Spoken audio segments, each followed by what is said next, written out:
सकले नमस्कार, म मोहन तब्दार। तपाईँहरूलाई स्वागत छ मेरो युट्युब च्यानल एम टु भिजुअल्समा। आजको यो भिडियोमा तपाईँहरूलाई एक्सेलबाट कसरी आइटमहरूलाई हामीले मार्ग इआरपीमा इम्पोर्ट गर्न सक्छौँ भन्ने विषयमा तपाईँहरूलाई जानकारी दिन गइरहेको छु। अब स्टार्ट गरौँ आजको यो भिडियोबाट।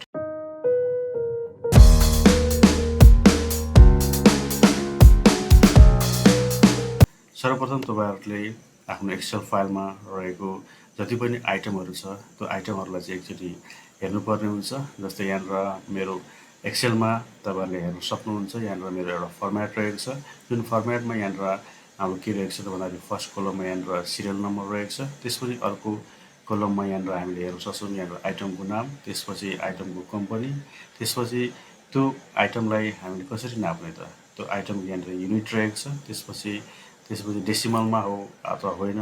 यदि यो आइटमलाई हामीले डेसिमलमा बेच्छौँ भने अथवा 1 केजी छ, 1 केजीलाई हामीले युनिटमा राखेको छौँ भने र नेक्स्टचोटि हामीले यदि सेल गर्नु पऱ्यो भने त्यसलाई यदि 1.5 अथवा 1.2 केजीमा हामीले बेच्नु पऱ्यो भने त्यतिखेर हामीले डेसिमलमा यसो गर्छौँ। त्यसरी नै अर्को यहाँनिर कोलममा रहेको छ हाम्रो कस्ट अथवा पर्चेज रेट, त्यसपछि यहाँनिर सेलिङ रेट, त्यसपछि यो आइटममा यदि भ्याट लागेको छ भने यहाँनिर हामीले भ्याट दिन्छौँ, यदि छैन भने हामीले 0 दिन्छौँ। त्यसपछि यो आइटमलाई हामीले स्टकमा राख्दाखेरि मिनिमम कति राख्ने, त्यो मिनिमम स्टक लेभल यहाँनिर हामीले लेख्न सक्छौँ। र त्यसपछि म्याक्सिमम क्वान्टिटी कतिसम्म राख्ने त्यो रहेको छ। र त्यसपछि यहाँनिर युनिट 2 अनि त्यसपछि कन्भर्जन। यदि युनिट 2 मा हामीले काम गर्छौँ भने युनिट 1 र युनिट 2 को रिलेसन के हो त्यो कुरा यहाँनिर हामी कन्भर्जनमा लेख्छौँ। र त्यसपछि यहाँनिर क्लोजिङ ब्यालेन्स भनेको मतलब अहिलेसम्म अथवा आजसम्म एउटा आइटम कति क्वान्टिटीको रहेको छ त त्यसको क्लोजिङ ब्यालेन्स कति हो त्यो कुरा हामीले यहाँनिर लेख्न सक्छौँ। र यो एक्सेलभित्र रहेका जति पनि आइटमहरू छ र त्यो सँगसँगै त्यसको क्वान्टिटी रहेको छ। र यो दुईटालाई हामीले एकैचोटि सफ्टवेयरमा ल्याउन सक्दैनौँ। यसलाई हामीले दुई फेजमा गर्न सक्छौँ। पहिलो फेजमा हामीले आइटमको नामलाई मात्रै हामीले इम्पोर्ट गर्छौँ भने अर्कोचोटि हामीले त्यही आइटमको कति क्वान्टिटी रहेको छ त्यो क्वान्टिटीलाई हामीले अर्को फेजमा अथवा अर्को स्टेपमा हामीले इम्पोर्ट गर्न सक्छौँ। त्यसपछि तपाईँहरूले मार्ग ERP ओपन गर्नुपर्ने हुन्छ। यहाँनिर मार्ग ERP ओपन गरिसकेपछि तपाईँहरूले यहाँनिर रिपोर्ट्स भन्ने यहाँनिर मेनु रहेको छ, रिपोर्ट्स भन्ने मेनुमा जाने। र त्यसपछि यहाँनिर म्यानेजमेन्ट रिपोर्ट रहेको छ, म्यानेजमेन्ट रिपोर्टमा जाने। त्यसपछि युटिलिटी, त्यसपछि यहाँनिर कपी रहेको छ, हामी यहाँनिर कपीमा जान्छौँ। कपीमा गइसकेपछि तपाईँहरूले यहाँनिर हेर्न सक्नुहुन्छ इम्पोर्ट मास्टर्स फ्रम एक्सेल भनेर यहाँनिर रहेको छ र यसलाई हामीले क्लिक गरिदिन्छौँ। र क्लिक गरिसकेपछि यहाँनिर डिफ्रेन्ट किसिमको यहाँनिर अप्सन्स पाउँछौँ। र यहाँनिर त्यो अप्सन्सहरूमध्ये सर्वप्रथम हामीले आइटम मास्टर मेथड भन्ने यहाँनिर पहिलो अप्सनमा रहेको छ। यहाँनिर हामीले आइटम मास्टर मेथडमा यहाँनिर सिलेक्ट गरेर इन्टर गरिदिने। र इन्टर गरिसकेपछि त्यसपछि यहाँनिर आइटम मास्टर मेथडमा रहेको छ, यहाँनिर हामीले मेथड बनाउनु पर्ने हुन्छ। र यहाँनिर हामीले फर्स्ट अप्सनमा चुज गर्छौँ यहाँनिर मेथड। र त्यसपछि यति गरिसकेपछि यस्तो खालको इन्टरफेस खुल्नेछ। र यस्तो इन्टरफेस खुलिसकेपछि त्यो मेथडको यहाँनिर हामीले कोड दिन्छौँ। जस्तै यहाँनिर आइटम भनेर दिन्छौँ। त्यसपछि यहाँनिर इन्टर गरिसकेपछि यदि यो मेथड छ भने एक्जिस्टिङ मेथड नै यहाँनिर देखाउँछ, यदि छैन भने यहाँनिर यस्तो खालको अप्सन्स हामीले यहाँनिर हेर्न सक्छौँ। यहाँनिर के भनिरहेछ भन्दाखेरि यो मेथड छ त नट फाउन्ड भनेर भनिरहेछ। यहाँनिर 1 to 8 भनेर सोधिरहेछ। यहाँनिर हामी के गर्छौँ त यसो गरिदिन्छौँ। यसो गरिसकेपछि यो मेथडको डिस्क्रिप्सनमा हामीले के दिन्छौँ भने आइटम इम्पोर्ट भनेर हामीले लेख्न सक्छौँ। त्यसपछि यहाँनिर अर्कोमा यहाँनिर डाटा फ्रम लाइन भनेर भनिरहेको छ। भनेर एक्सेलमा हाम्रो जुन आइटमहरू रहेको छ त्यो आइटम कहाँबाट स्टार्ट हुन्छ, कुन लाइनबाट स्टार्ट हुन्छ भनेर सोधिरहेछ। यहाँनिर हाम्रो यो एक्सेलमा हामीले सेकेन्ड लाइनबाट हाम्रो आइटमहरू स्टार्ट भएको छ भनेर हामीले यहाँनिर के दिन सक्छौँ त भन्दाखेरि यहाँनिर हामीले 2 दिन सक्छौँ। त्यसपछि इन्टर गरिसकेपछि अरू केही पनि हामीले यहाँनिर चेन्ज गर्नु पर्दैन।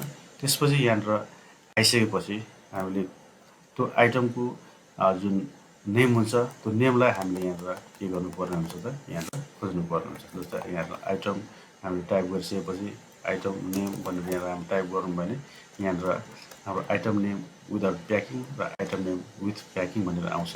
यहाँनिर हामीले आइटम नेम विथ प्याकिङ भनेर यहाँनिर चुज गर्छौँ। र त्यसपछि फेरि एकचोटि इन्टर गर्ने। र इन्टर गरिसकेपछि यहाँनिर हाम्रो एक्सेल फाइलमा रहेको कुन कोलममा आइटमको नाम छ त, यहाँनिर हाम्रो बी कोलममा रहेको छ। यहाँनिर यो कोलमको नाम बी हो। यहाँनिर हामी के दिन्छौँ त हामीले बी दिन्छौँ। त्यसपछि इन्टर गरिदिन्छौँ। त्यसपछि आइटमको यहाँनिर के रहेको छ त भन्दाखेरि आइटमको कम्पनी रहेको छ। यहाँनिर हामीले आइटमको कम्पनी यहाँनिर हामीले सिलेक्ट गर्नुपर्ने हुन्छ। यहाँनिर हाम्रो कम्पनी नेम, त्यसपछि इन्टर गरिदिनु। इन्टर गरिसकेपछि कहाँनिर रहेको छ त भन्दा कुन कोलममा रहेको छ त भन्दाखेरि हाम्रो आइटम नेम सी कोलममा रहेको छ। यहाँनिर हामीले हेर्न सक्छौँ। त्यसपछि के रहेछ त युनिट, यहाँनिर आइटम हामीले यहाँनिर आइटम युनिट भनेर यहाँनिर हामीले सर्च गर्छौँ। यहाँनिर आइटम युनिट र त्यसपछि इन्टर गरिदिने। र इन्टर गरिसकेपछि आइटमको युनिट कहाँ रहेको छ त भन्दाखेरि यहाँनिर हाम्रो डीमा रहेछ। त्यसपछि हामीले डी गरिदिन्छौँ। र त्यसपछि अर्को कुरो यहाँनिर हाम्रो के रहेको छ त भन्दाखेरि डेसिमल रहेको छ। यहाँनिर हामीले डेसिमल चुज गर्छौँ। आइटम डेसिमल अथवा सिम्पली हामीले डेसिमल यहाँनिर हामीले सिलेक्ट गर्न सक्छौँ। यहाँनिर हामी सिलेक्ट गऱ्यौँ। सिलेक्ट गरिसकेपछि कहाँ रहेको छ त भन्दाखेरि हाम्रो ई भन्ने कोलममा रहेछ। यहाँनिर हामीले ई ल्याइदिन्छौँ। र त्यसपछि तपाईँहरूले यहाँनिर हेर्न सक्छौँ डेसिमल पछाडि त्यसपछि पर्चेज रेट रहेको छ। पर्चेज रेटलाई हामीले सर्च गर्दाखेरि रेट भनेर हामीले सर्च गर्छौँ। र आइटम रेट भन्नुको मतलब यहाँनिर हामीले हेर्न सक्छौँ आइटम पी रेट रहेछ। यहाँनिर हामी आइटम पी रेटलाई सिलेक्ट गर्छौँ। र यो कुन कोलममा रहेको छ त भन्दाखेरि हाम्रो एफ कोलममा यहाँनिर रहेछ। एफमा हामीले यहाँ लिन्छौँ। र त्यसपछि एफ कोलम पछाडि हाम्रो के रहेछ त भन्दाखेरि सेल रेट रहेछ। यहाँनिर आइटमको सेल रेट हामीले सर्च गर्दाखेरि रेट मात्र लेख्छौँ। रेट मात्र लेखिसकेपछि अब आइटमको रेट ए भनेर हामीले सिलेक्ट गर्छौँ र इन्टर गरिदिन्छौँ। इन्टर गरिसकेपछि यो कुन कोलममा छ त भन्दाखेरि एफ, त्यसपछि यहाँनिर हाम्रो जीमा रहेको छ। यहाँनिर हामीले हेर्न सक्छौँ हाम्रो जीमा रहेको छ। त्यसपछि मिनिमम क्वान्टिटी म्याक्सिमम क्वान्टिटी भन्दा यहाँनिर हाम्रो के रहेछ त भ्याट रहेछ। यहाँनिर हामीले भ्याट चुज गर्छौँ। र भ्याट चुज गर्दाखेरि यहाँनिर item GST percentage SGST slash VAT रहेको छ। र यसमा हामीले सिलेक्ट गरिदिन्छौँ। सिलेक्ट गरिसकेपछि हाम्रो एक्सेलमा एस कलममा रहेछ। यहाँनिर हामी एस सिलेक्ट गर्छौँ।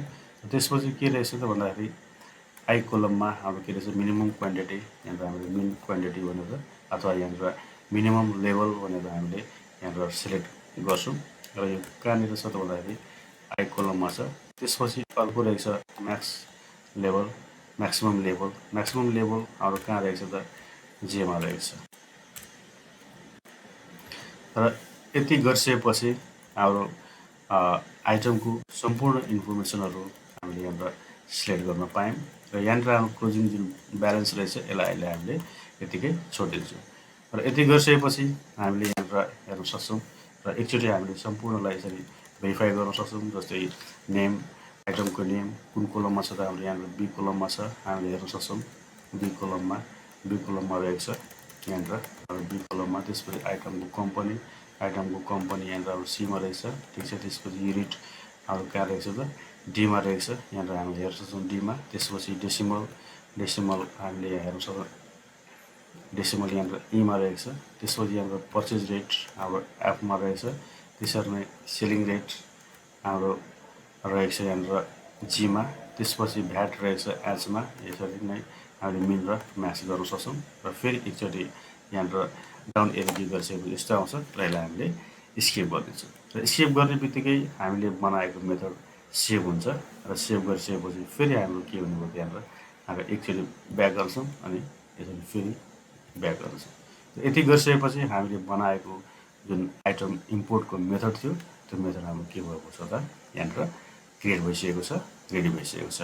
र अब यो मेथडको थ्रुबाट चाहिँ हामीले एक्सेलमा रहेका जति पनि आइटमको नामहरू छ तिनीहरूको कम्पनीको नेम रहेको छ।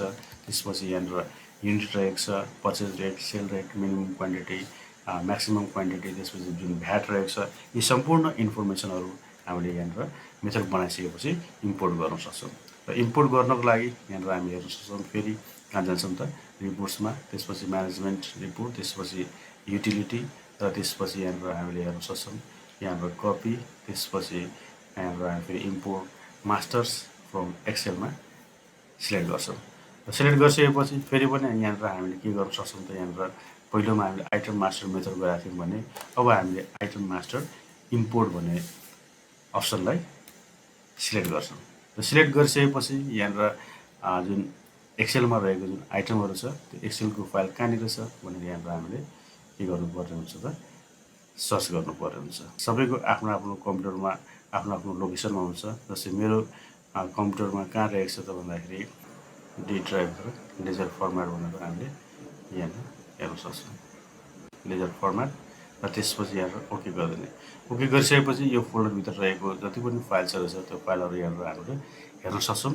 र हाम्रो एक्सेलको फाइलको नाम के रहेको छ भन्दाखेरि आइटम लेजर भनेर रहेको छ र यसमा हामीले क्लिक गर्दैन। क्लिक गरिसकेपछि यहाँ हाम्रो सिलेक्ट भन्ने यहाँ बटन रहेको छ, यसलाई हामीले सिलेक्ट गरिदिने र सिलेक्ट गरिसकेपछि त्यो फाइल कहाँ रहेको छ भन्ने कुरा फेरि यहाँ देखाएको छ। जस्तै डी ड्राइभभित्र त्यसको फाइलको नाम कहाँ रहेको छ भन्दाखेरि लेजर फर्मेटभित्र र फाइलको नाम हाम्रो यो रहेको छ। अनि यहाँबाट हाम्रो गइसकेपछि इन्टर गर्दैन। इन्टर गरिसकेपछि केही समयमै हामीले फेरि अर्को एउटा अप्सन्स यहाँबाट डायलग बक्स हेर्न सक्छौँ। यहाँबाट मेथडको नाम कुन हो, यहाँबाट यदि तपाईँहरूको मल्टिपल मेथडहरू यदि क्रिएट भइसकेको छ भने यहाँबाट ती मेथडहरू देखाउनेछ। यदि हामीसँग एउटा मात्र भएकोले गर्दाखेरि यहाँ आइटम मात्र देखाएको छ। र त्यसपछि डिफल्ट युनिट यदि कुनै आइटममा यदि तपाईँहरूले युनिट लेख्न छुटाउनु भएको छ भने त्यसको डिफल्ट के हुने त, त्यसको आइटमको डिफल्ट युनिट के हुने हो त्यो कुरा यहाँबाट लेख्न भनिरहेछ। यहाँबाट हाम्रो पिसिएस भनेको पिस, त्यसपछि फेरि इन्टर गर्छौँ र यहाँबाट एक्सेप्ट भन्ने बटनमा यहाँबाट हामीले क्लिक गरिदिन्छौँ। क्लिक गर्ने बित्तिकै तपाईँहरूले हेर्न सक्नुहुन्छ यहाँनिर जति पनि आइटमहरू एक्सेलमा छ त्यो सबै आइटमहरू यहाँबाट इम्पोर्ट भइसकेको छ। यहाँबाट हामी हेर्न सक्छौँ इम्पोर्ट मास्टर इम्पोर्टेड प्रोपरली भनेर यहाँबाट भनिसकेको छ।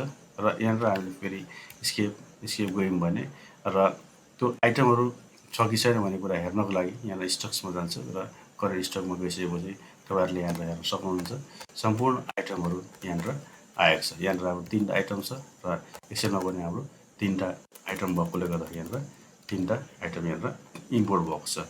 र यो आइटमलाई हामीले एडिट गरेर हेर्न सक्छौँ त्यो फिल्डहरू प्रोपरली आएको छ कि छैन। हामीले हेर्न सक्छौँ जस्तै एबिसी यहाँबाट युनिट फर्स्टमा केजी, यहाँबाट हाम्रो युनिट फर्स्टमा यहाँबाट केजी, त्यसरी नै कम्पनी नाम XZ भनेर छ, यहाँबाट पनि XZ छ। त्यसरी नै यहाँबाट भ्याट यहाँबाट हाम्रो 0 छ भने भ्याट 0 आयो। त्यसपछि पर्चेज रेट हामीले हेर्न सक्छौँ 100 रुपिस, यहाँबाट 100 रुपिस तपाईँहरूले यहाँ हेर्न सक्नुहुन्छ। त्यसरी नै सेलिङ रेट यहाँबाट 120 रहेको छ। यसरी नै तपाईँहरूले कुनै पनि एक्सेल फाइलमा रहेका आइटमहरूलाई चाहिँ यसरी नै यो मेथडबाट तपाईँहरूले सजिलै तरिकाले मार्ग ERP सफ्टवेयरमा इम्पोर्ट गर्न सक्छौँ। हस्त, धन्यवाद।